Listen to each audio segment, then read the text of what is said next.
Ladies and gentlemen, we are back as we continue day 2 of CCW Online.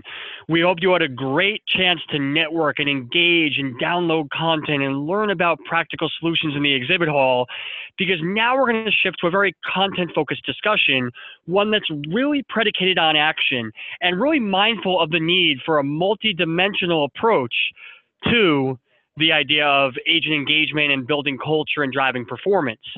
Now, I titled this right here, "You Can't Have One Without the Other and the Other," because ultimately there's a lot of different individual ways you can look at contact center performance management and look at the customer experience. You could start to focus on the idea that you need to have a culture that makes everyone engaged and gets their buy-in, that they feel like they're a valuable part of the team.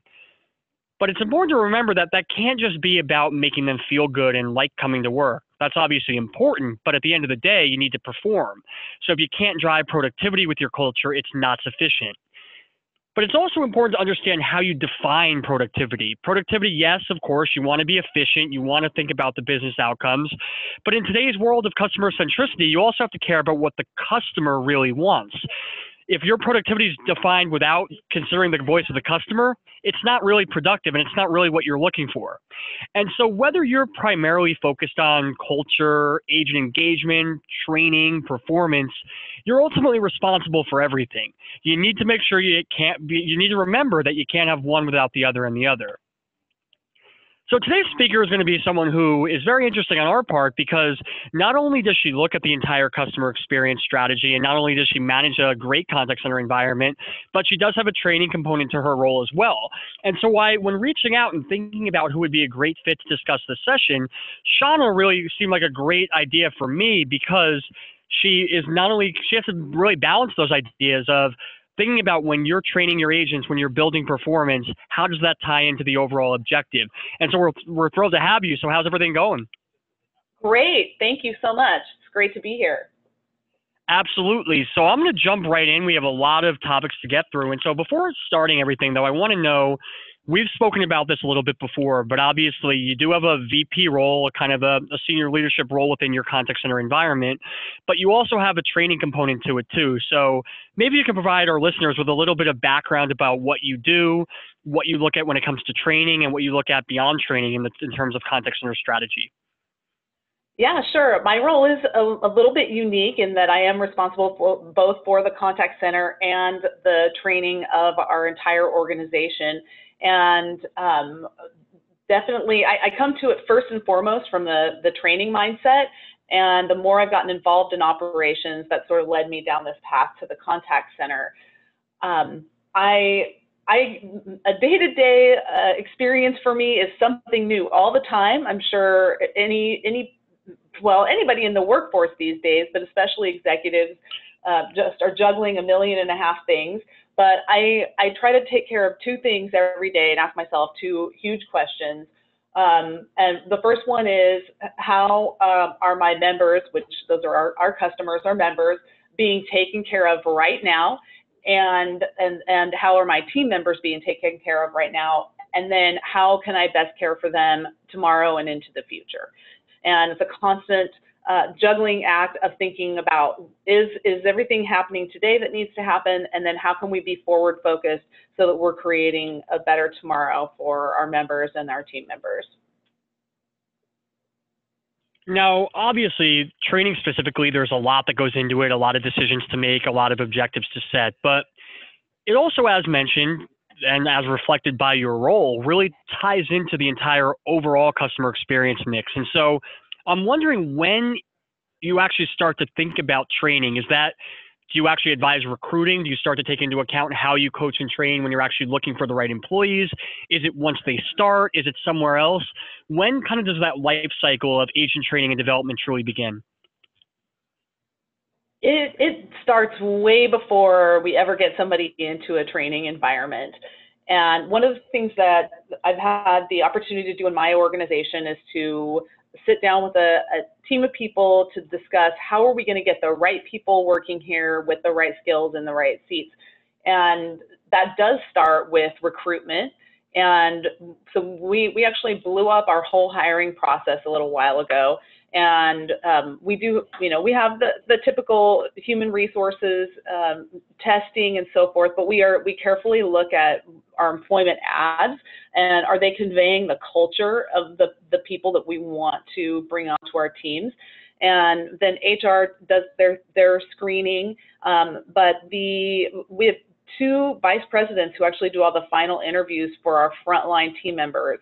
I, as the VP of training, and then I work with the VP of branches, because most of our frontline team members come in as either tellers or contact center officers, and we do a final, and it's really a culture screen. It's does this person, and we try to keep our interviews behaviorally focused, but does this person exhibit the values that we want in our organization? And it starts from there. Also in the hiring process, I think it's kind of interesting. I hope most of the people who are hearing this are already doing this, but one of the things our contact center wasn't doing before I got there was they were doing all their interviews in person. And so I implemented a part of the interview process, and it's kind of a rigorous. I guess we put people through a lot before they even get to the hiring, day one of being hired. But I thought it was super important to do a phone interview with somebody, even if they're right down the street or even if they're in your building. When I hire our contact center officers from within our organization, from another role, we conduct the interview over the phone.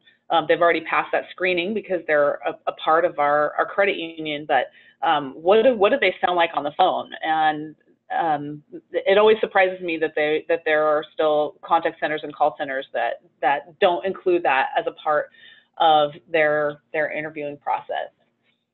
So hopefully I answered your question right there, but the training process starts way before. And you've heard it probably a million times, but hire for attitude, train for skill. Certainly they have to be able to do the job, but for these types of jobs, I do believe that hiring for attitude is the #1 way to get a willing trainee. Yeah, and I really like, especially when you refer to the phone screen aspect, I like that you're actually thinking about how training strategy can impact the rest of the overall customer experience, as opposed to just here's what our customer experience is, how can we get everybody up to speed? It's not as reactive. There's a proactive element, which it sounds like you're doing within your organization, and I also think that just seems universally valuable to think about what you can do to elevate the experience and how you can use training as a weapon, not just as sort of a patch to catch everybody up. So that certainly seems to make a lot of sense, and it really ties into that whole life cycle idea. Now, that being said, at the end of the day, training is self-contained to some extent. I mean, there is training and there's, the rest of the contact center, and not everything is always tied together. So I'm wondering, does your organization have any specific short-term goals, specific ways of sort of determining whether you're succeeding or failing when it comes to actually training? Of course, you can look at the long term and say, well, your agents have ultimately become great or not, but on a more microscopic short-term basis, is there sort of any way you can benchmark whether you're doing a good job on the training component? Well, certainly we build in different assessments along the way. I think any good training program should do that. Ours isn't as structured as some that I've heard, where you have to actually take a formal test and pass that in order to move on to the next one. We are not quite at that level, and I don't believe we ever will be. We have the ability and the freedom to be able to customize some of our training to the trainees. And we're small enough where we don't hire a big class of people and put them all through the same classroom education at the same time. But there are many assessments that come in. That's not to say they don't go to classroom training, and there are some assessments as we go along there. But they partner with existing contact center agents as well as supervisors who monitor their progress along the way. And as they start taking calls, we do have call evaluations that we use for training purposes as well as for quality assurance. That makes sense there. And then more abstractly, this could be an opinion, it could be sort of based on actual metrics you're using, but if you were to look at a contact center, whether it's in your own environment or somewhere else, what would be some of the initial cues that would tell you whether they're training agents correctly or poorly? I mean, what differentiates a good training strategy from a bad one? That's a good question. I mean, I definitely think that behavioral observation, looking at that, a good training strategy does focus on behavior change and ultimately results. If you know, how we like to measure our training, really thinking about the Kirkpatrick model of training evaluation. I don't know if you're familiar, but says that level 1 is just reaction. That's like when you do your evaluation at the end of a training session. We call those smile sheets because everybody is always really favorable. They just mark the highest marks all the way down. But did they like it? The second is, did they learn something from it? Could they tell you something that they learned? The level 3 learning is that there's actual behavior change. There's something observable that they do with the information they receive. And then level 4 is results. There are actual business results tied to it. I do have to say, of course, we want to look at the business results, but I think that our greater tendency when evaluating training is to focus on the behavior change. And that is observable, it's quantifiable, and I think that a good training program does focus on both the behavior and, of course, the long-term results. Whereas a bad one would just be about training for training's sake, and can you pass a quiz on your product knowledge, but if there's no knowledge transfer, if they're not assimilating that information into making it powerful for your members or customers, then it's nice that you have that information, but it's pretty pointless. Now, I'm curious, and this is where I think really plays off your training for training's sake idea, because when I ask, the idea of what you should actually be coaching agents, I think obviously there's some core competencies. There's product knowledge and the script and the individual systems you actually use in your contact center. But I'm wondering where else training should cover. I mean, to what extent should you be getting into, I think, the emotional connection aspect with customers, especially, amid all that, the transformation we're seeing, where now we have self-service and digital channels and even AI handling a lot of the more transactional basic support matters. And, we may rely on agents, therefore, to kind of take on more complex issues. I'm wondering what that sort of does for the types of things you need to train agents on. And then on top of that, I'm wondering if you also train them more about professional skills. I mean, do you bake in future leadership and management competencies into your training, or do you approach the contact center just as what do they need to do to be good agents? That is a really good point, and emotional intelligence is a huge component of the training that we do, and an even bigger component of the ongoing coaching that we do. We are, as an organization, we've made a commitment to a coaching culture, and all of our leaders have gone through training and have a lot of follow-up sessions to help us truly create that behavior change as an overall organization and make it part of the fabric of our culture. But helping people through listening to their own calls is a great way to help impact emotional intelligence, and it's a big part of the training process initially, but even more so ongoing. You talked about, or we're asking about, do we just train them to be the best comm center officer they can be, or do we train them for their future? And I think that it's very short-sighted not to give people a career path, to think that they're going to, and some of our contact center officers might stay in this role for years, and we have some that have been with us for a decade and a half already.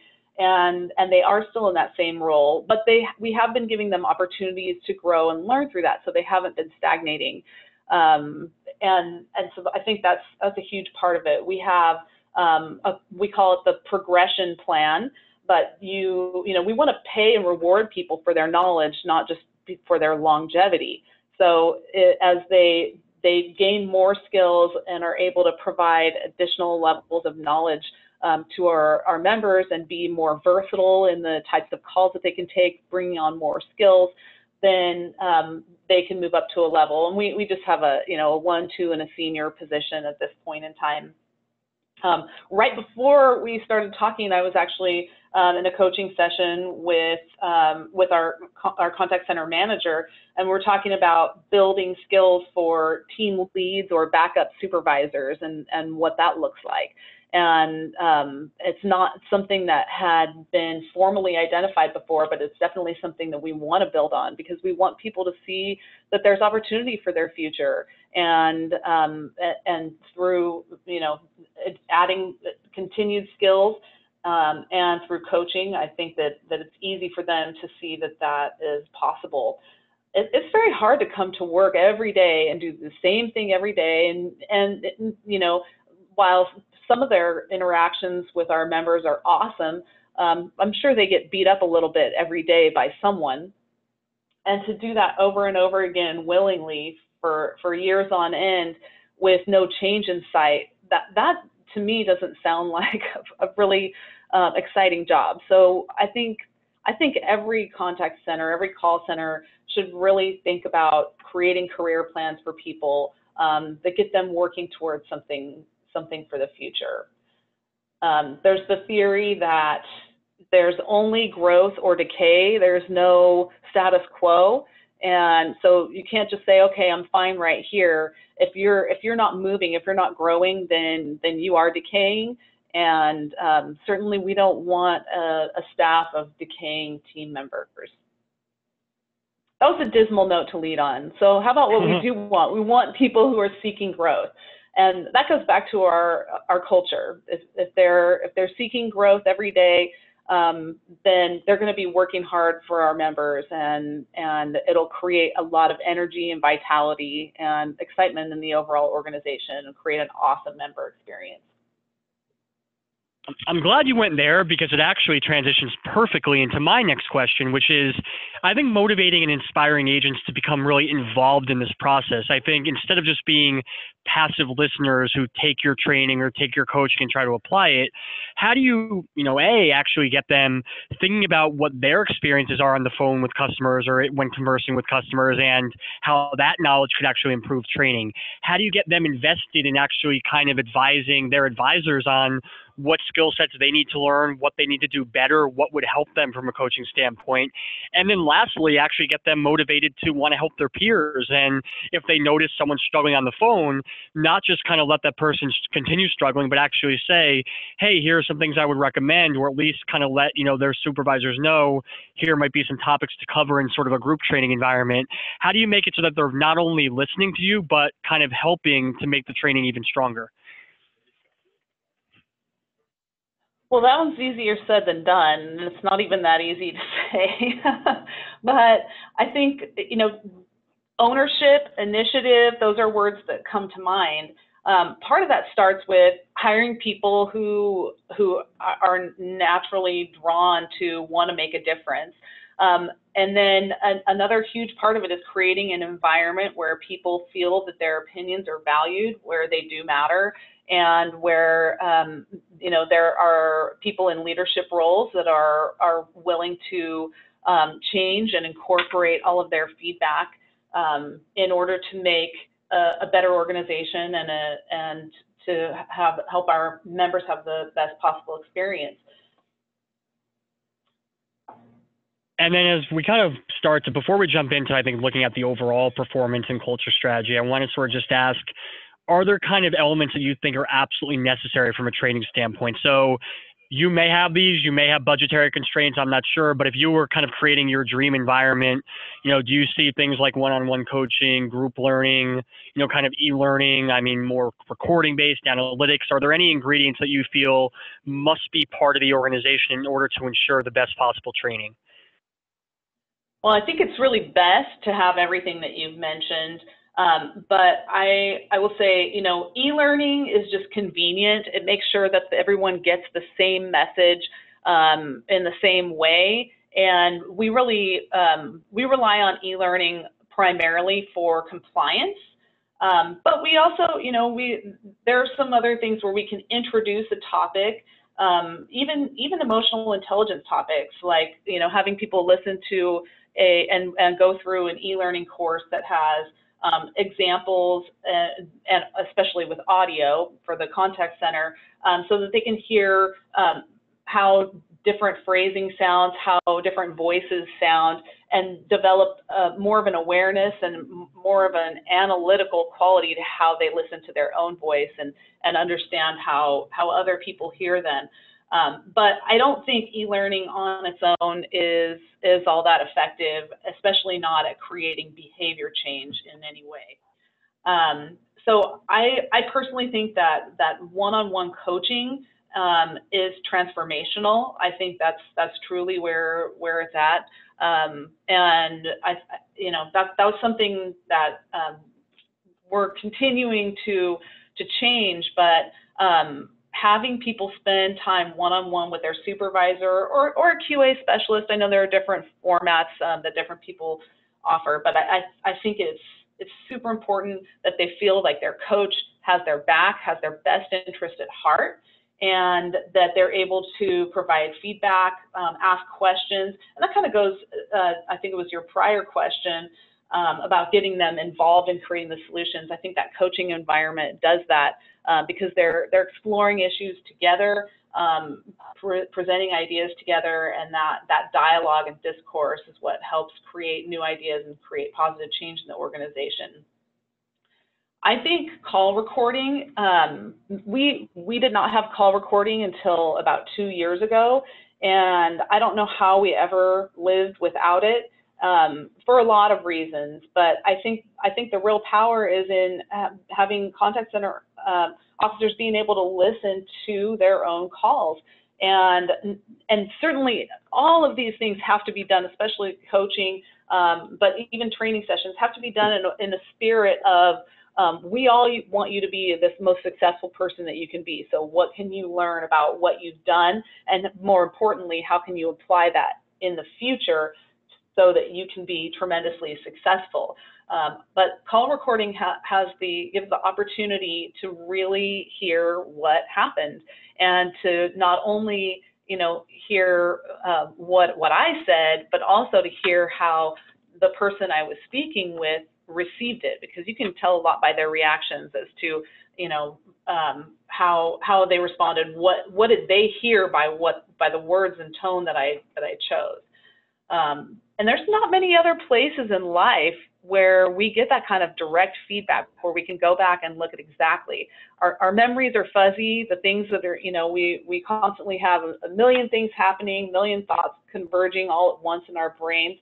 And sometimes we don't even realize how we're coming across or what we sound like until, well, we may not ever realize that. But when you do have call recording and you can play it back, I think there is incredible power in that, and helping people not to have a punitive experience with it, but to feel empowered by their opportunity to create positive change in the future, I think is really incredible.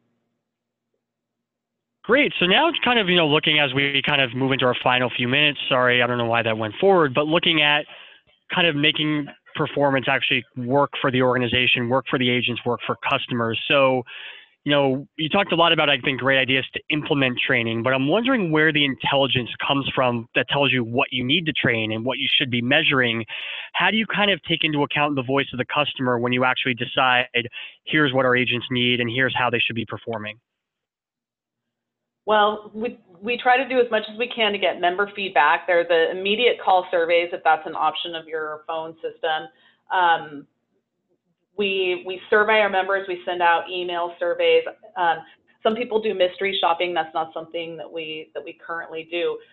But we try to engage our members into giving us as much feedback as possible, and find out where the trends are. Even social media, we don't invite their comments on social media, but they give them anyway. And we learn from both what they say about the positive experiences they're having, as well as the headaches that they have. And we're in my organization, we're fairly large for a credit union, but we're still, reasonably small. And we take every piece of feedback that we get very seriously and try to determine, is that just one individual and were they having a bad day, which, that's not our first assumption ever, but sometimes it happens. But how far-reaching is this, and was there any injustice done? That's where I tend to get passionate, even on the cases where it's just a one single member situation. And if there was a way we could have done the right thing better, then I want to know what it is, and I want to make sure that we all have an opportunity to learn from it. So we have a lot of conversations around here about, what are all the ways we could proceed with any given situation, and what should we do about it. But bigger than that are when you have a volume of members that are expressing that they have frustration. I think one common thing is, people having to wait to speak to an agent. We have the same thing in our branches. We have members, seems like they drop off like a whole bus load or release the phones to a whole group of people at once. We could be dead, and then all of a sudden we have a ton of members to help. And so trying to figure out how to have the right staffing at the right times. Certainly workforce management is something that's a huge help for that. And getting dialed in with proper scheduling, getting the right people on the phones at the right time, that helps alleviate our number one complaint, which is wait time. So I want to know about the kind of the tie-in between culture and performance. I alluded to this in my introduction, where you basically have that idea of everyone's looking for we always talk about this warm culture, make people love coming to work, but at the end of the day, you have to perform. And so I'm wondering, kind of how you balance the two, how you can be friendly and engaging and welcoming of your employees while also letting them know, hey, you guys got to deliver the results or none of this is going to work. And I'm specifically worried about that from the standpoint of, if you do have to have a tough conversation, if one of your agents or your team is not performing the way it needs to, how do you kind of let them know that and let them know that they need to correct those weaknesses when you're also trying to be very likable and warm and affable within your environment? That is an awesome question, and I think it is a challenge, because you get too nice and you're trying to get everybody growth focused, and then you don't want to beat people up when they step out. So making room for mistakes and helping people understand that mistakes will be made, and the important thing is that you learn from them, and not making that a punitive environment. But when you do have people that are not learning from their mistakes, or quite frankly, letting other things be more important than serving their members, like, personal issues, we've had people that have figured out creative ways to avoid being available on the phones, and sometimes it takes us a while to figure it out. They're pretty smart. But sitting down and being consistent in the message. One of the things, I don't think you can find anybody that would say, oh, I don't think Shauna's very passionate about the member experience, because it's maybe virtually all I talk about. But, so talking with them about, we're trying to create the best possible member experience, and here are some ways that you're detracting from that. And, helping them see the connection between not just, I was being distracted because I have my personal cell phone out while I was talking to a member. That in and of itself, it's kind of disrespectful, but you don't think too much about it until they can really truly see the impact that not giving their full attention to the member, what that brings and how that damages the relationships that we have with our members, and then ultimately damages our organization. So helping them notice the consequences that they're creating, not the consequences that I'm enforcing by, proceeding with a disciplinary procedure, but helping them realize that they're jeopardizing the vision and mission of our organization. And then just setting expectations, but also getting buy-in. And if they absolutely, can't buy in, then we got to move them out. And I think that sometimes supervisors, managers, people in leadership positions, they think, well, I'm going to let it go because I want to be the nice guy. But what I think happens is that maybe they're, getting on with that particular person who's not performing at the level they should be, but they're eroding their credibility and creating a very dysfunctional environment for the rest of the people on the team, because they have to pick up the slack for the people that aren't performing at a high level, and they get very frustrated, demoralized, and so they feel like their leader, is being soft on one person or being an advocate for one person, but letting the rest of the team down. So I think if as leaders we look at our own accountability, that helping create a helpful environment that has standards. I think I'm a parent, so I think of it as with my kids. My kids know I love them, but they also know that there are certain things that they have to do, that we all do in our household that help us all function. And we just don't let those slip. Everybody has to play their part and do their chores, their whatever they're responsible for, in order for us to all live in harmony. And we have to hold one another accountable for that. So I want to, as we're running near the end of the half hour, but I do have probably in some ways the most important question still coming up. So I think, what I want to do is actually mentioning as you, how do you sort of measure the impact of change? And so we kind of talked about, what you want to do to know whether your training is good or not, but I want to look specifically at your overall performance management strategy. How do you know whether you're moving in the right direction? I think, you can look at scores and know, okay, our experience is really good right now. We're satisfying customers or we're not. But change, is going to be different. You want to know that you're investing in the right way, that you're making the right incremental improvements. So do you have any sort of specific mindset, whether at the microscopic level or even the macroscopic level, that lets you know this initiative we undertook, this training that we implemented is bringing our contact center toward where we want to go? So even if we're not there now or 6 months from now or a year from now, if we keep doing what we're doing, we're going to start to achieve the results we want and start to be as customer-centric as we're hoping to be. Wow, that was a huge question, and on that one, I'm not even sure if I know how to answer it. But I do think that, anecdotally, seeing what your member experience is, I'm proud to say that my organization was just recognized as the best financial institution in our county for the 23rd year in a row. So I think that's some good evidence I could point to that says, hey, you know what, we're on the right path.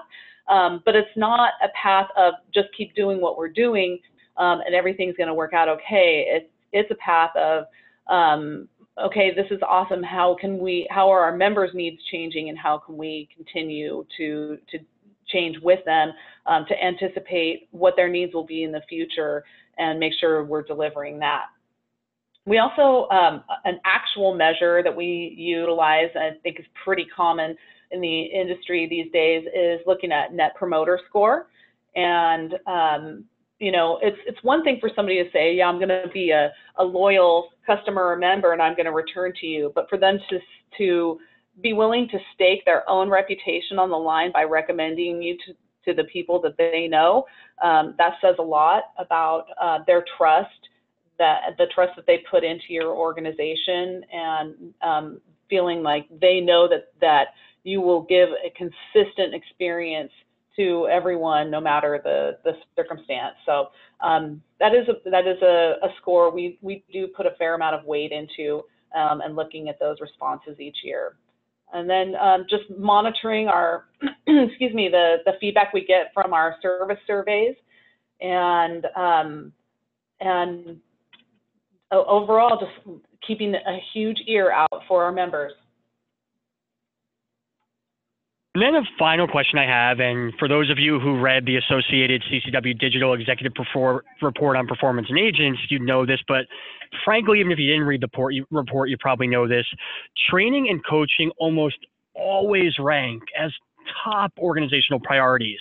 Any survey that anyone does in the customer experience space, there's always a huge commitment to training, coaching, and agent development. It's always top of mind. What that tells me is that everyone agrees that they're important, but everyone also agrees that they're not perfect yet. So what is that? What is preventing everyone from transitioning from knowing they need to do it to actually succeeding?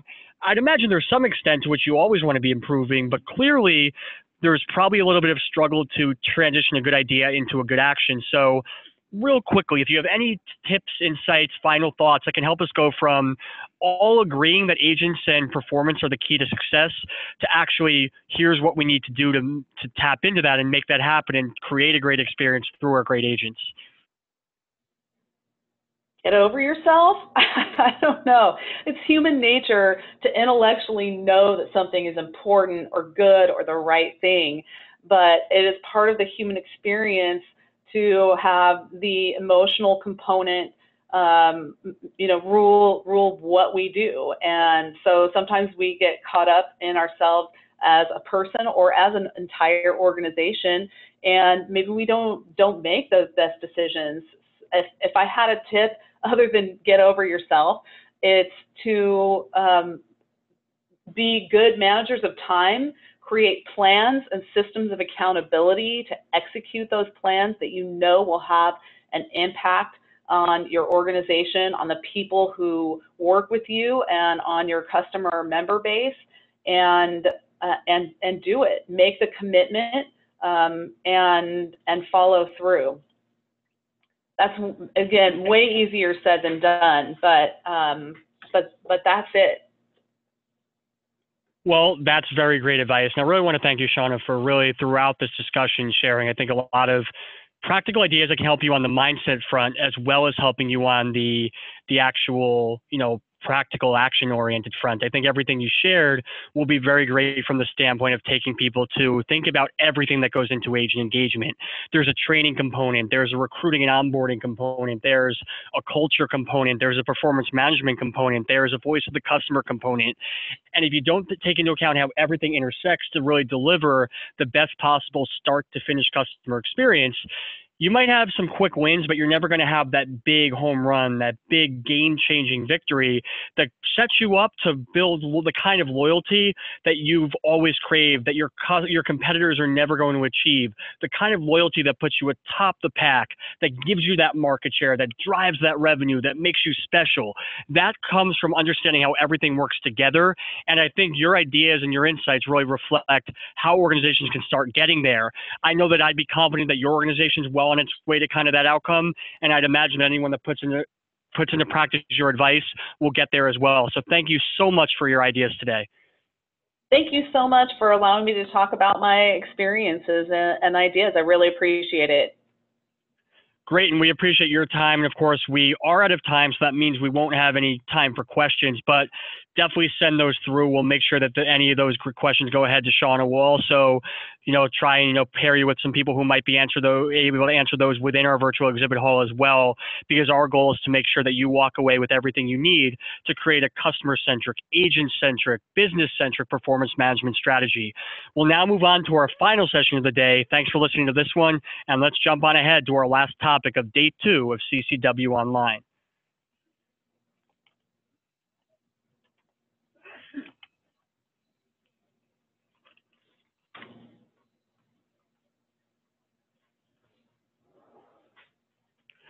Okay, I think we're done recording. Sorry, I have to jump right into this other call, Shauna. We can catch up later. I'll actually send you an email. But I thought this was very good. I thought this was very good, but I don't want to. I've had these people waiting, and apparently, Rabia, they can't log in until this one's over. So I feel really bad. No problem. Thanks a lot, Brian. Take care. Yep. You too. Bye-bye. So Rabia, can you exit this room, and so I can set up the other one?